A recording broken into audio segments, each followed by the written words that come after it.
ಕರುಣೆಯ ಪ್ರತೀಕವೇ ಅಮ್ಮ, ಪ್ರೀತಿಯ ಕೇಂದ್ರವೇ ನೀನಮ್ಮ. ನನ್ನೇ ಪುಟ್ಟ ಹೃದಯದ ಸ್ನೇಹ ತುಂಬಿದವಳವೇ ನೀನಮ್ಮ. ಪ್ರೇಮವ ಸುರಿಸಿದೆ ನನ್ನಲ್ಲಿ, ಬಿತ್ತಿದೆ ಕನಸು ಮನದಲ್ಲಿ.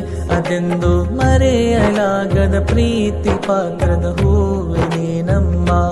ನಗುಮುಖದ ಚೆಲುವು ಮರೆಸಿತು ಎಲ್ಲ ಕಷ್ಟವನು.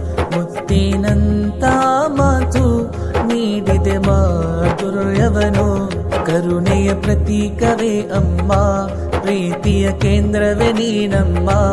ನನ್ನೇ ಪುಟ್ಟ ಹೃದಯದ ಸ್ನೇಹ ತುಂಬಿದವಳವೇ ನೀನಮ್ಮ. ಪ್ರೇಮವ ಸುರಿಸಿದೆ ನನ್ನಲ್ಲಿ, ಬಿತ್ತಿದೆ ಕನಸು ಮನದಲ್ಲಿ. ಅದೆಂದು ಮರೆಯಲಾಗದ ಪ್ರೀತಿ ಪಾತ್ರದ ಹೂವೆ ನೀನಮ್ಮ. ನಗುಮುಖದ ಚೆಲುವು ಮರೆಸಿತು ಎಲ್ಲ ಕಷ್ಟವನು. ಮುತ್ತಿನಂತ ಮಾತು ನೀಡಿದೆ ಮಾಧುರ್ಯವನು.